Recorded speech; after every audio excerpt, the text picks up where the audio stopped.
Rewmi 24 TV.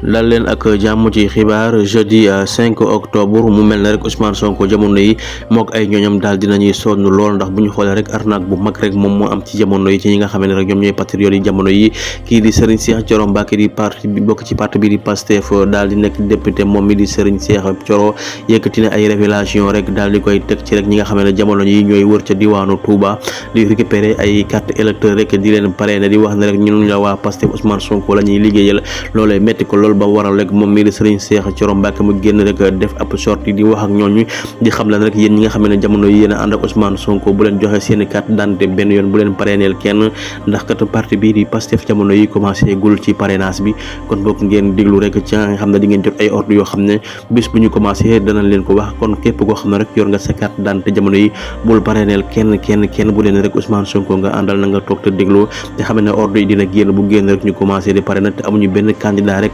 bu dul Ousmane Sonko moom mooy plan A moom mooy plan B ki ko wax mooy Serigne Cheikh Thioro Mbacké di député fare ci parti bi di Pastef dëkk ci diwaanu Touba Mbacké ma ngay xam ne jamono yi daal ña ngay wër rek di nangu ay électeur bu baax a baax rek li ci liggéey di wax ne rek ñun la waa Pastef kon boo ngeen bàyyi ci xel te xam ne Pastef commencé gën a seeni parrainage